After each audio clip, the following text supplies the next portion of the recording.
Welcome to the 2014 Igbo Cultural Day in Mushin Land.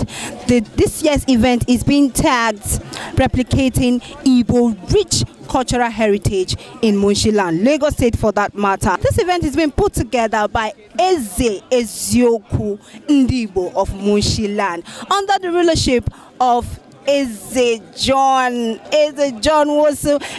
Wosu is being called Eze Digital because he's really doing a lot of modern things. Like seriously, he does a lot of modern things. I respect him a lot and he's like a father to me. Trust me, this event promises to be very huge. There will be cultural dances, there will be masquerade dances, there will be coronation, even the New Yam Festival. I can see lots of yam over there. I guess there will be, ADDG like the Igbos call it. It's going to be packed out. So what you're going to do is just sit back, relax your mind and enjoy every bit of today's event. Why? Because your M21 TV is right here in the venue to bring you every bit of this event to your doorstep. My name is Fina Ebichu. Sit back, relax, and don't move a muscle. I'm Chief Monday Onokala. I'm the chairman of the palace. Wow. Obiezoku. So what is it like to put this whole event together? What is this Obi trying to achieve by, doing this kind of event in Lagos State when it's not the East? What are you people trying to achieve? Expect so many things. Cultural dances. Many different dances. You will enjoy them today. Today is a good day for the Igbo nation in Mushin Land. Afambo Mrs. Ifeyinwa Ebosoba from Neni in Anyocha local government area of Anambra State. Tata, nnoka onye ọbụla gbakọrọ nga a na-eme tata ka ihe nwere ike ikwu ka ihe a na-eme. Ngebidogodu na ife bute ebe a bụ nya bụ emume nya nwa amadi na-eme isi abịam n'aha ndị Ventures Widows Association. And they were going to do widows, but they emela abandon another anomaka ha. But one madia chetana inia when they may have wine. So I was a cabin on area where witness quite on them. Okawatara in an area rigid common and Igbo wedi. I was say about when you're a yugu. Which at an day tour. Nahano, I say cabia on your quarry wunkia. Ban on your quarry and I have a moment. Association no Lagos association no Akita on all the whole nation as far as me the concern because I will dream for them, but right now I cannot represent to go the Lagos State as a whole. More President General na the whole Lagos State, but as time goes on I gonna go from state to state. The name kwa ka ndị na-ebe ha matakwa na ha nwe ụmụ n'ebe dị iche iche. Even onye isi a na dịka Jonathan na nwunye ya ha recognize anyị ha na-enyekwara anyị aka ha makwa na anyị na ya. Okay, so ndị Igbo niile nọkọ ebe ọbụla ha nọ ka ihe ga-asọ ha maka organization unu na ndị nke na-enyere unu aka otu anyị president kwa na-akwanyekwuru n'ugwu ele ekele ị ga-ekele ndị na-enyere unu aka na ndị na-amabekwanụ n'ọnụ nọ ele ihe ga-asọ. Well, Chineke ga-agọzi onye ọbụla maka ikwu amaghị ibe ezi ya. Ada egwu mmiri wee jee malụ etu anyị pụtakwa kịta onye ọzọ fụkwa anyị ọ pụtakwa kpọkwa anyị ọmakwa na anyị na anyị na-enye ekene onye ọbụla udo ga-adịrị anyị nche na Naịjirịa niile ka anyị na-ayọ Chineke. Austin Ugwu. Okay, so ka ihe ga-ekwu maka nnọkọ ndị Igbo a azin ịma ihe anyị nọ n'ala ndị Yoruba mana anyị na-eme Igbo Cultural Day na Mushin Land ka ihe iche maka ya. Ọ bụ ihe mmasịrị onwe ya maka ile anya ụmụaka anyị amụrụ ha n'obodo a anyị aga-akpọkwara ha n'anụ ụlọ ka ha maa culture so ị na-eme ụdị ha ibunu na ha nọ n'ala Igbo ha na-amụta ma ihe bụ omenala Igbo ha sịrị onye echezi omenala ya ochezokwara ebe ochi so kpata mbe na-eje ọgụ ya na okpokoro ya n'anyị so na-atụmeghị na anyị nọ n'ala Yoruba ọ dị mkpa ka a na-eme culture ebe ọbụla ị nọ mana akwa o mana nri o mana omume o mana egwu o mana ịnụ nwaanyị o mana ịgọ ọgọ mana ishi eshi o ọ dị mkpa so ọ dị mkpa. Ka afọ group unu Agụ dancing group. ọ nọ na Lagos a? We are from Anambra. all the way from Anambra. Chineke. So can you know maka nnọkọ anyị nọkọrọ nga taa? Ọ gbaka anyị na-abịa kwa afọ. Anyị bịa last year. Orikwa n'afọ agwakwa anyị bịakwa. Anyị jikwana ka next year ndụdị anyị ga-abịakwa. So maka ịma ụdị ihe a na-eche m nnaanụ na village ka a na-eme ya. Mana adị m surprised mgbe a kpọrọ m sị m na m bịa na a na-emekwa Igbo Cultural Day na Mushin, Lagos. You know? Ama mma ihe abịa m na-eche ihe dị mma ka ihe na-adị mma ekwesịghị ime ka ekwesịghị ime ka ihe iche. Okay, n'uche nke m mmemme dị mma kwesị na-aga na-eme ebe Igbo bi Lagos chukwu ha nwee akọ na uche ichi eze wee bụrụ ka eze m ichi Chief John Nwosu ọbụkwa nwanne anyị nwoke so obi dị anyị ụtọ isi Anambra wee bịa anyị fe nwee ikwu. So ọ na-eme ike ịkọrọ ya obere ihe obere.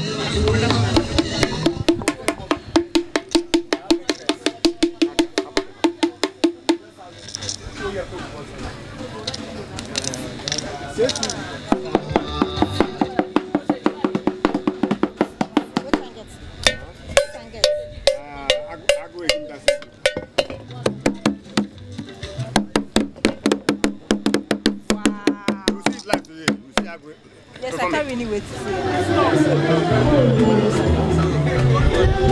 Dede and Mekele, good afternoon, sir. Good afternoon, Adarama. Can't hug it. I found High Chief Obi Gerard Injiofon. As Iwu Chief, now one of the Obis, go Binko. Yeah, I'm Obi Ndibo, Papa Jau Mushin. So can you check my here metata no Kondibo Cultural Day today in Mushin? Cultural Day Munchi with Aine Meme. Ego Sindibu, if Basalomena Nebo. Macanomena na Shineke Wonya Yovonyendu. Anakpo eze John Nwosu, eze kwesịrị eze, ọhamadike ọfụtụ, eze nyoribe, eze ndị Igbo of Mushin, Mayor of Ladipo. Owo na-egosi anyị gbasara omenala. Ndị na-anya ife ife na-eme ebe taa ị na-afọdụ na mmadụ. Ị ya afụ mmọnwụ dị iche iche taa gbasara omenala Igbo. Ị ya afụ ijere, ị ya afụ agụ, ị ya afụ ugo, ị ya afụ ajọ ọfịa. Ị ya afụ etiri ọgwụ ife gbasara omenala Igbo ị ya afụ ya taa. Ihe a na-eme ya every year. Anyị na-eme every year. Anyị gba bọọlụ ebe a ụnyaahụ. Anyị gba bọọlụ ahụ ibido ife anyị na-eme. Eso m pas bọọlụ eji nye goal. Thank you very much.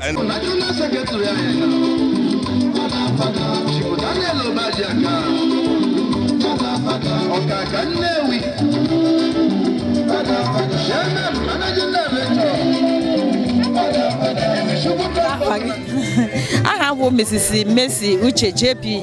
Ka ihe iche maka ihe anyị gbakọrọ nga eme tata? Ọ omenala Igbo. Now our cultural day program I na-eme in Mushin local government every year. Mana ịma enwegasị eze ndị Igbo local government niile nọ na Lagos a. But why eze John ji na-eme ụdị ihe dị ụta? Ka ihe iche maka ihe ọ na-eme?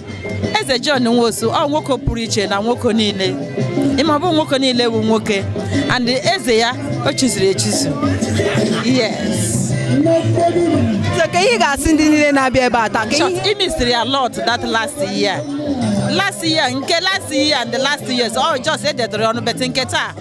In short, I lado ị ga-akọrọ ndị mmadụ ihe mere ebe a taa. I'm telling you. In short, here eze Nwosu mmadụ gburugburu ụwa niile mana Ghana anywhere ha ma ya ama and ihe a na-eme ebe a taa. Oh, just ila from here. He na-ezisa ozi gị. Eze Nwosu a stainless man. Stainless eze. Afambo Prince Andy Moore Ezejioha. Wow. Can you get maka this? The Director General of Igbo Cultural Day in Mushin every year. This is the third edition. Yes, we improve by 4 o'clock now for all the types of cultural dances from the east. About 10 of them.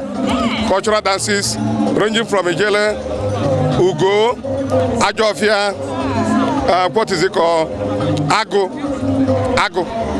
dance. All of them, about 8. There will also be coronations. Yes, there will be also, because we are going to commemorate people of substance, like National Coordinator for Women for Change.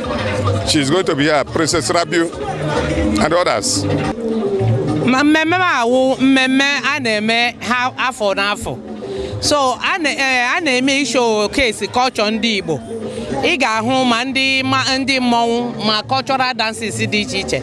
Ị ga-ahụ ya ebe a today. Ị ga-ahụ ya dịka eze anyị na-akpọ eze digital. Ihe o jiri wuru digital na ọ pụọla na analog. So digital, everything. On na-enweta everything as in a current somebody. A digital eze ma ihe a na-akọ. Eze anyị nwere eze na eze ebe ọbụla. Ndị ọzọ na-eme iri ji. Ya nwa na-eme nke ya. Ị ga-ahụ ihe ka ya jiri dị unique wụ ọ modified ihe niile. So ihu dị eze. Ị ga-ahụ ya sin onye dị calm. But ihe ọ na-eme ya n'isi. So ọwụ eze na-aga mgbe ihe kwesịrị ịga. Ọ ihe o jiri wuru eze digital. And ọ ihe ị ga-ahụ ihe ga-abịa ebe a taa.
Cultural Day 2014 here in Bishop Aji Secondary School in Lhasa Mushin. You're highly welcome. The person going right now is a huge royal highness. He's the Dr. Johnson Mosu. He's the president of Mushin Kingdom. I have a big one over to the mayor of Ladipo, Atuaji of Mushin.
From the mouth of our general,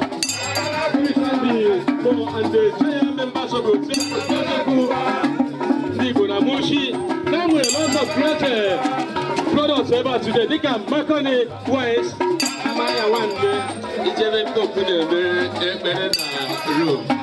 Last time they pick me, I say, come by, I can't say, from Italy. When I'm here, I got to be like a dead in my head, I'm in the American, but Raya may over by the state. Go China may go to Japan, may go. I reckon why Jesus Christ is a young one man. I give you Canada, nobody can tell. I don't know. Igbo Cultural and Mushin. 2016 of here. On the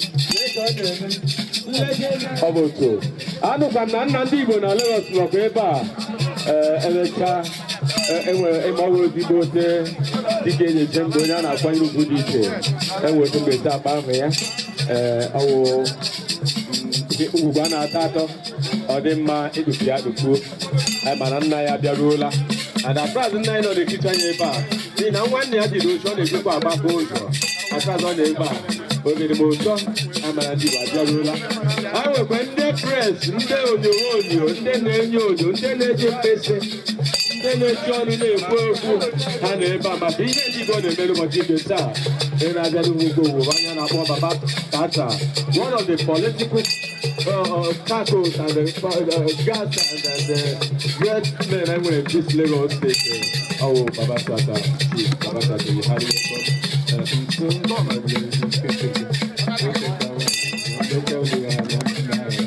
Oh, I got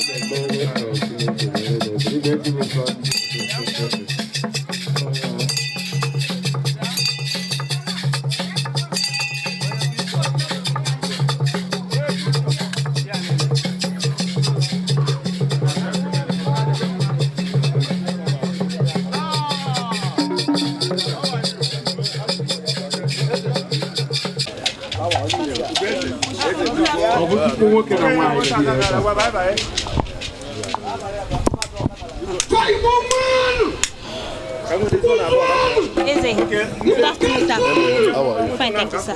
Thank you, sir. Please go ahead. Mbụ His Royal Highness Eze Dr. John Chukwudi Nwosu, eze kwesịrị eze 1, eze ndị Igbo of Munchi, the Asụwaju ndị Igbo of Munchi, Mayor of Ladipo Market, dike dị ọra mma ndị Igbo gbaa gburugburu and ọhamadike of Otu. Eze, ihe niile anyị na-eme ebe a taa, ọ gịnwa bidoro ya ka imitiri ya n'ochi nọdụ? Mụ bidoro ya to celebrate Igbo culture since 2012. Fọmụ agbagote n'oche a afụbere ndị na-echokesi Igbo culture. Mụnwa wee bido maka ama na ọ dị mkpa prife ndị be anyị chọrọ achọ. Ụbọchị tata ọtụtụ mmọnwụ ya agba ebe, ọtụtụ egwu ya agba, ọtụtụ ihe ya eme, ihe omenala, ihe ọdịnala. Nwebere onye mere enu ọ bụrụ nke ndị oyibo na-asị first of its kind onye na-eme n'ụbọchị tata. Isi chịkọta ndị niile a ma ndị mmọnwụ niile ịchịkọta from east. O nwere ndị mere interview ha sị na ha si all the way from Anambra. Ka otu isi chịkọta ndị niile a na Wonder One? Ego na-ekwu. Mmọnwụ niile ha n'obodo a run into millions. Ọ ego. Mana ife ọbụla ị nwere mmasị na ya, ị atụ ego, tụọ ije ọkpa, tụọ ihe niile ka o were nwee ike ego ọfụma. Ọnya bụ ihe mere m ka o nwee ike ego ọfụma ndị ọ ya aga. Ị gasị ndị niile bịa ebe a tata. A ma sịfa onye laruo na be dị iche iche ya na-akwado omenala. Omenala bụ isi. Obodo enwe omenala furu efu. Onweghị ebe ha si. Mgbe na-asụ onye laruo ebe ọ bụla o si ya kwado omenala. Daalụ. Afọ m bụ Ugeze Milioma Sylvia Nwosu. Ka ị ga-ekwu maka ihe niile adịghị na-put together because ama m na enwegasị eze ndị Igbo na different local government nọ na Lagos a mana ọsọsọ unu na-eme ụdị ihe dị ụta. Ka ihe ga-ekwu maka Eze John si Nwosu bụ digital eze. Onye mmemme ka ọ bụ. Abịa na Lagos nwa onine Sosia bụ onye na-eme ụdịrị mmemme anụnwa. Ị ga-asị ndị nne bịa ebe a taa. Ife nna gwa ụmụnne m bịalụ aba tata ka fa kwalite omenala ndị Igbo anyị. Thank you very much, ma.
afa gị? Afa m bụ Reverend Fidel Anayochukwu Ọzụgha. Afọ mụta isi na-arụ ọrụ ntata ka ihe o tekuru unu itinye ihe niile a together? Nke mbụ bụ na amala nke Chineke. Nke bụ abụ na anyị otegwo anyị ji eme mmemme anụnwa. Wepụta oge ma efie ma abalị na-alụ ọrụ na-eme ihe ndị ọzọ ka ụbọchị ataba enwe isi. Ọ bụrụ na anyị ga-afụ na ihe akwadobata abụrụ ihe ewele abalị na-abụ kemgbe eji ebe anyị n'afọ 2014 ka anyị ji eme ihe gbasara ya, maka onwe nke a ga-eme o wesịaghị otu ọnwa ma ọ bụ ọnwa na-abụ ị na-anya fụ na mba dị iche iche, ndị si Ghana nọ ebe anụnwa, ndị si ugwu Awụsa, ndị si ala Igbo, ma mmanwụ ma ihe ndị ọzọ niile ha jụrụ eju. Ụtọnụchi bukọta ndị niile a ọ na-agara na nke ha ganye ha invitation one after the other ka ụtọnụchi kpọkọtacha ha? Ihe menụ bụ na ọtụtụ mmadụ amatụgo na ihe anụnwa ihe a na-eme kwa afọ wee dị nkwadebe. Anyị gara ebe dị iche iche. Ọ bụ na abalị abụọ gara aga anyị nara ala Igbo tinye ụgbọala wee bute mmanwụ ma ndị egwu nke ị ga-afụ n'ụbọchị tata. Agwali ha kwadebe ma ndị eze dị iche iche, ndị eze si ala Igbo, ndị nọ n'ọchịchị ihe dịka ekwusigo lokal gọọmenti ma ha nọ ebe anụnwa, Nnewi South lokal gọọmenti ha ncha nọkwa ebe tinyekwala ndị ọzọ dị iche iche. So anyị nwere ohere mesịa dị na-akpọtụzialụ ha ma ndị a na-akụ n'igwe ma ndị a na-eje enye mpempe akwụkwọ eji akwadobe ihe anụnwa ọnya mere.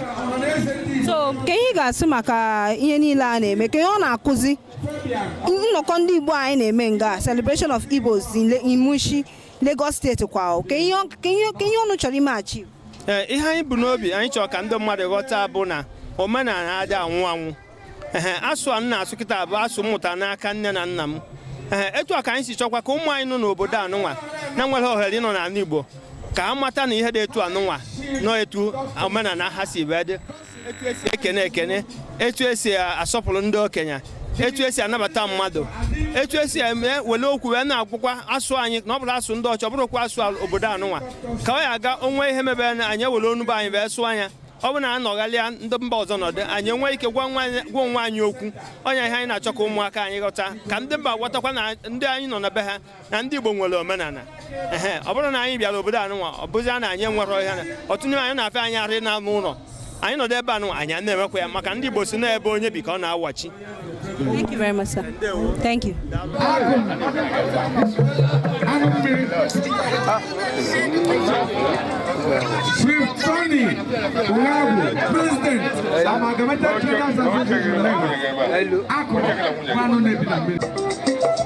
Egbosi mgba ile ọgụ ichie eziokwu bụ ndụ n'azụ Igbo.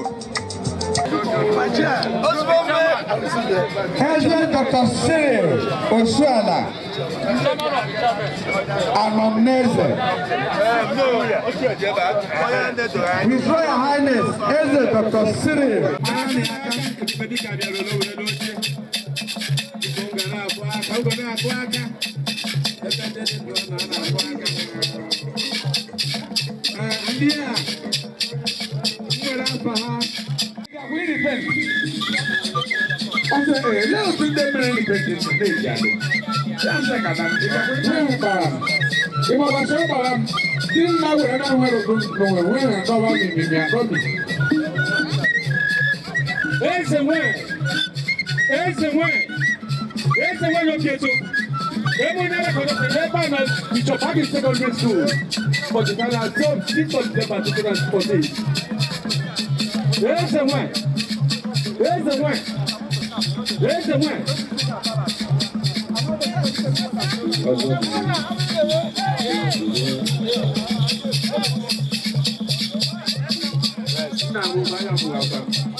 Eze eze Ojọgbọ ndị Igbo na Lagos.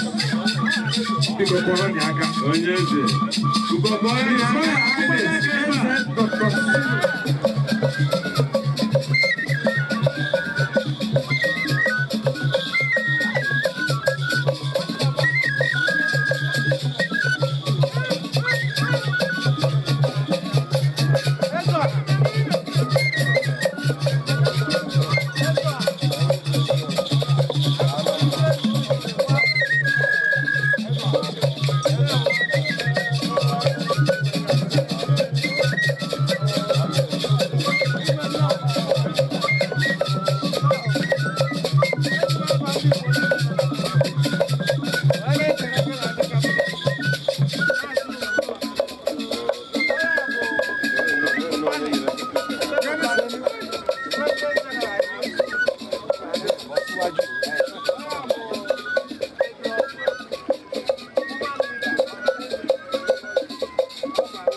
mana igwe okwu anyị ekwuola anyị dohere na-asị inwe ndozirite na ndị South Local Government nọ gadodowu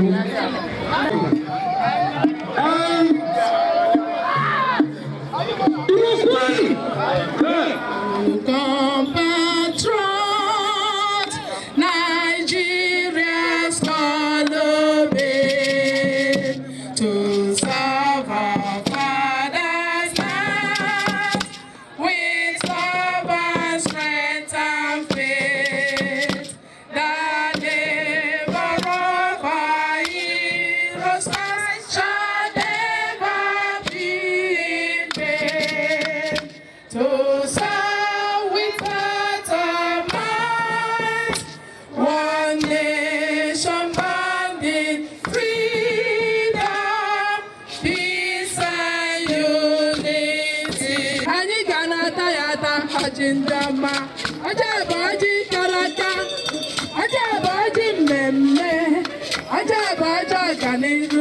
Anyị ga na-ata ya ata ọjị ndị ọma, anyị ga na-ata ya ata ọjị ndị ọma, anyị ga na-ata ya ata ọjị ndị ọma, anyị ga na-ata ya ata ọjị Igbo ndị eze, ọjọtacha yọrọ ụwa ya, ọjọtacha yọrọ nne, ọjọ obi eze okwue, ọjọ eze John, ọjọ na-enye ndị eze, ọjọtacha yọrọ ụwa ya, ọjọ Igbo ndị eze, ọjọ nche ndị eze, ọjọ ale, ọjọ ale, ọjọ ale, anyị ga na-ata ya ata, anyị ga na-ata ya ata, ọjọ Igbo ndị eze, ọjọ obi eze okwuo, ọjọ na-enye ndị eze, ọjọ tacha yọrọ ụwa ya, ọjọ tacha yọrọ ndụ, ọjọ tacha ekuru nwa, ọjọ tacha yọrọ ụwa ya,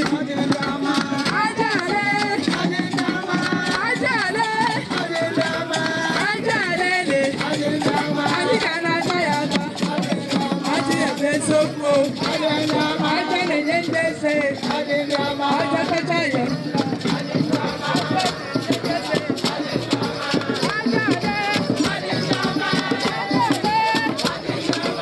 ọjọ ale,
Igbo mama no, ise.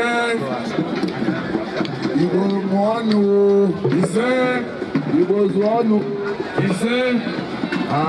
Agoba be ma di mboro re ki se agamo. Ema ibro ko se na oji o omenala jikọtara Igbo.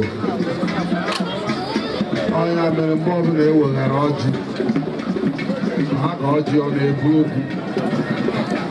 okwu ahụ o bukwana abụghị na ọjị na atọka kama na okwu ahụ o buku ugwu a na-agbanyere o wee bụrụ na ya bụ omenala jikọtara Igbo. Nke mbụ bụ na ana m ekele eze ndị Igbo na Munchi bụ eze Chinyere eze anabatara anyị na ọjị ọ chọrọ n'ime anyị na-akwadozi ka anyị mee omenala ọjị a so n'ofu ihe ga-ewe anyị oge n'ụbọchị taa maka na asị na ọ na-abụ achụwaruo orewaruo n'ihi ya amaghịgo m aka na abụ ọjị a were ọjị gosi butere ya ọjị ka o wepụ ọjị o wepụ n'ọjị a sị na mmadụ anaghị abụ nwata na anụ okpuru wee marazie na asị na ọlụ isi bụ na ihe eme Olooru Munchi ibu ekete ọjị n'aka a sị na onye mba amaghị ebe ala rụ na mme ka eji eme nke fọrọ imerụkwa ya bunye onye ndu ndị Igbo si Ibadan bịa bunye ọjị ewetego ọjị n'afọ mụ na Olooru onye ọ ga-ewepụ ọjị n'afọ onye ndu ndị Igbo. Onwe ndị eze ndị Igbo ndị ọzọ nọ ebe a gbaa mbọ iwetesiere ha ọjị n'otu n'otu iwetechara ha onwe ndị etugoro echichi ọgasị ebe a inyegasị aha ọjị na mba ha jibụja inyecha aha ọjị ịgba mbọ bụ na Community niile unu mere invite ebe a. Ọjị ruru ha aka, orucha ha aka, imezie ka mara, anyị amazie nke fara afọ.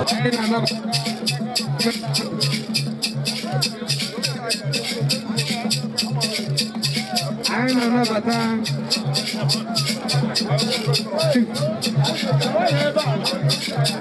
eze nwa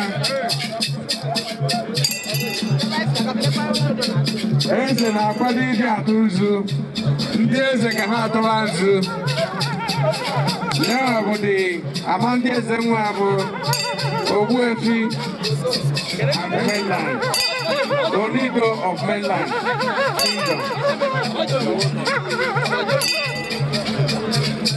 Jagunmolu gbogbo of Agbolu Valley Valatif.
To be highly mobile and enterprising race.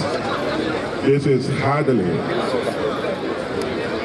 anywhere in the country where you will not find an Igbo man.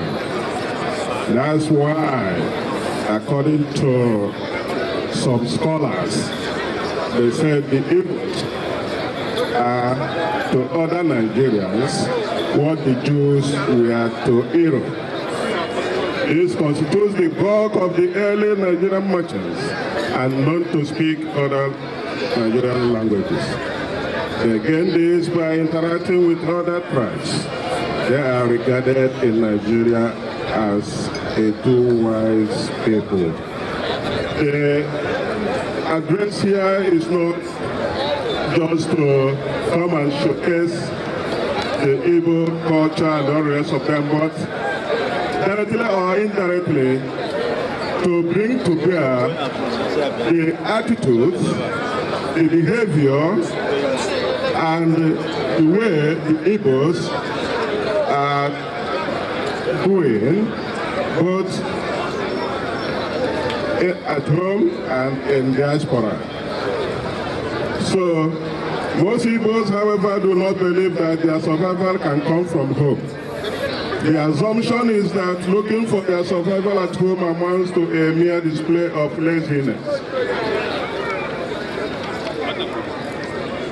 The average man believes in using the wealth acquired outside of the development of their home. Against this, they are aware of thought and entrepreneurial lifestyle has led to the development of a lot of places outside their homes.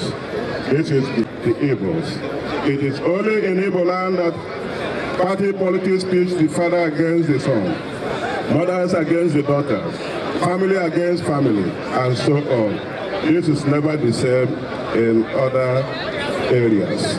Of recent, some political social Igbo groups have emerged with various names such as Onheze, the Igbo Forum, Igbo Assembly, etc., etc.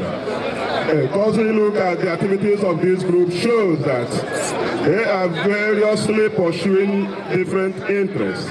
In fact, they collectively and individually do not speak for the Igbos, but for themselves. The unfortunate situation of things in Igbo land, especially the lack of consensus opinion on issues, has made the Igbos more or less a sheep without a shepherd. Everybody is on his own. There is no collective decision or action. The situation today is pathetic and needs a drastic and immediate change. There is no nation that survives like this. Hence, the call for Igwebike. It reminds the Igbos that there is a great need for a change of direction. To think home west is now. The Igbos cannot wait further. The leaders must wake up for this challenge. Although it is a long-time program, but it is achievable with total commitment of all Igbos, especially in the corridors of power. Thank you. Long live Obi Ezoku Igbo of Mushin Land. Long live the Igbos. Long live the Federal Republic of Nigeria. Thank you. Thank you very much. Thank you very much.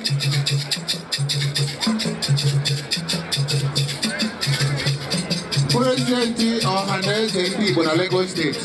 Yes. My President General, Igbo speaking community in Lagos. Anyandi Igbo Shafozo. I only hear Kudeka, I only witness here. Only Jawadi. Dr. Solomon. Jawadi,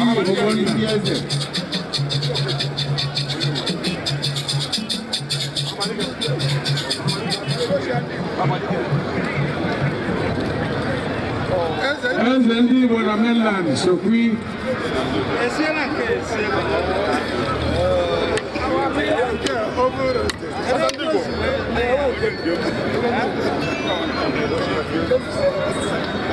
Eze kwesịrị eze.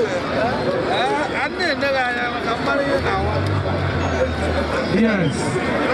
Abalị ebe na-eme waji.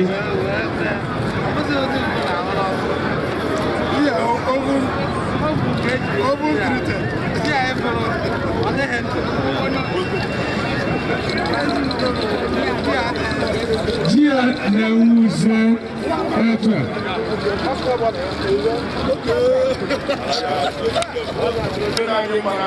Ana m akpọlite ya ka ọ gaa witness ịwaji Honorable Emeka Mmọdị, Dr. Febu, Joe Ikunna.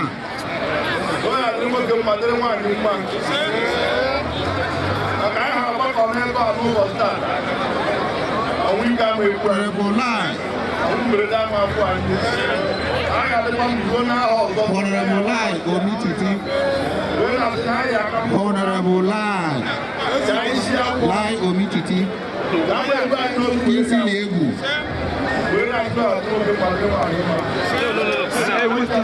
Henry Ngoji. Ifebe Ruban is already there. Solomon Ogbonna is already there.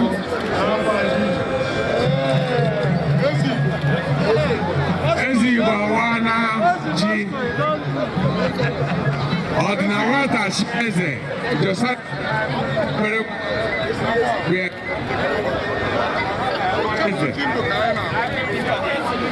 Ọjị ghere eghe. Nke ama. Anya Igbo ji afụ anya ndị Igbo na ndị eze ọhamadike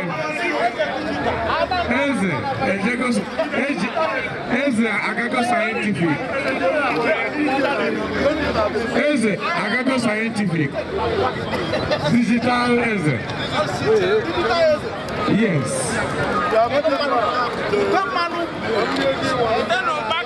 Papa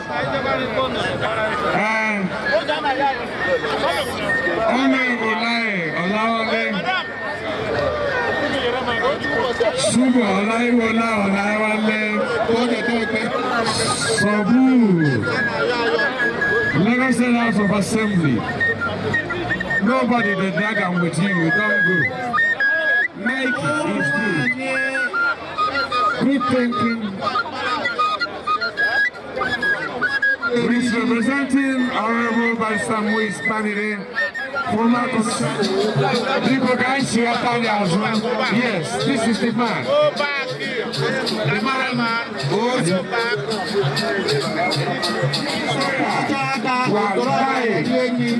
Lie is loyal. Lie. That is lie. When it's loyal, we will have the dividends of democracy. Thank you very much.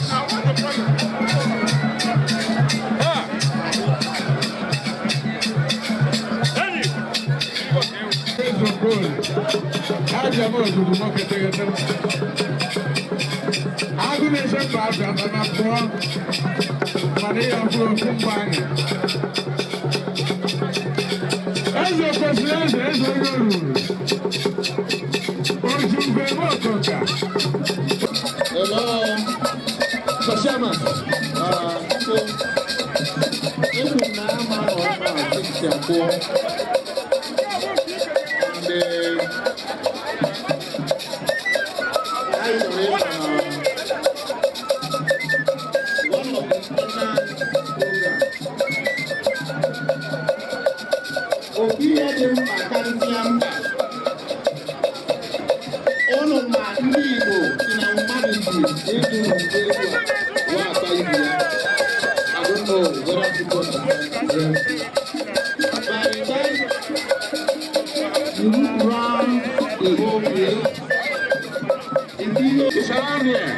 Mama, please. The coordinator Women for Change.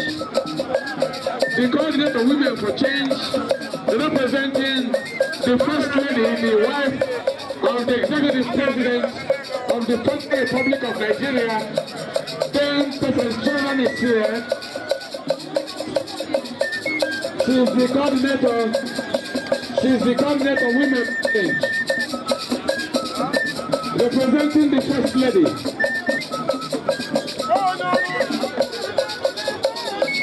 Mama, please.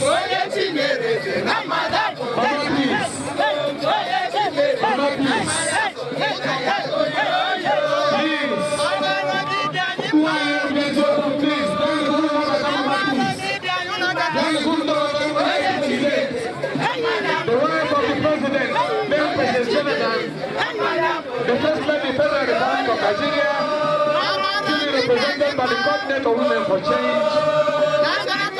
Please, the best Mama Peace that's ever had.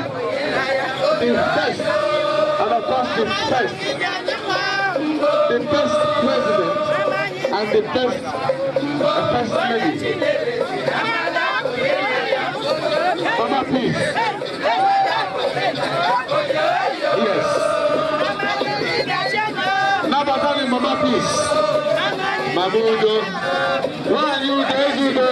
Mamudo. Why you do? Oshiara.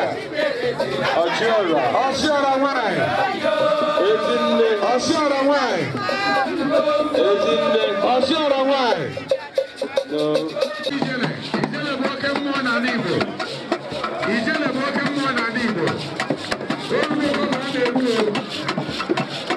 Yes. Presidente. Eze ni woman. Eze Ashara. In the Panyega Obamba, the cultural group from Messi. The security committee.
certificate for.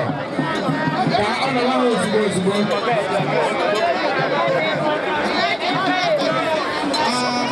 Ndị Igbo chọrọ ịdị egwu eze. Isi eme. Mana na-abịa isi n'ụlọ mara nkụra. Ọ na-abụ ọkọcha ka osoro okenye rie. Ụlọ afọ ndị kwesị dị. Ọjị na mmanya na shapụ ga-eji n'ụlọ ndị Igbo. Adị Igbo nke na-alụ. Ezi Igbo.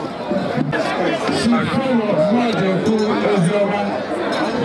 Eze bụla ọbụla. N'ụlọ ahịa eze. Eze bụla yes. Sorry, sir. Sorry, sir. But you don't find some here.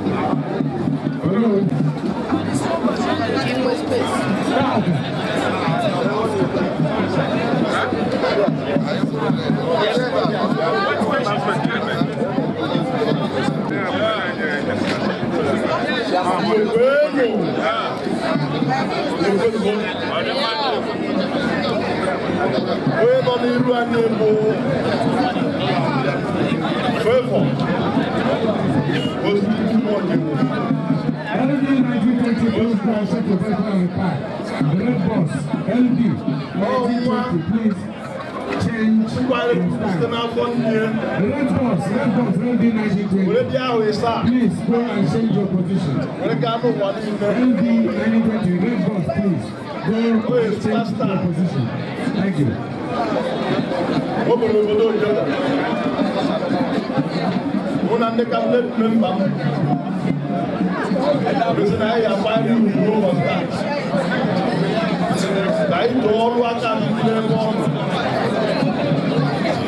Somebody made one work at home.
Actually, I'm standing in for my manager, but I will deliver your goodwill messages. And of course, on behalf of the management, and of course my news manager, Otumba Demolu Kule, I want to say a big thank you to you, sir. This is a wonderful event, which of course can help to melt all the various regions and ethnic groups in Nigeria.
Thank you.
Please.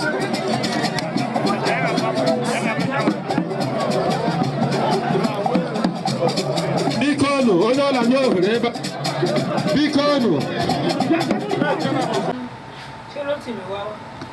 Ìbọn ló jẹ́ mi kà. Ẹbí aláàbò ẹ̀ ń ṣe ìtọ́.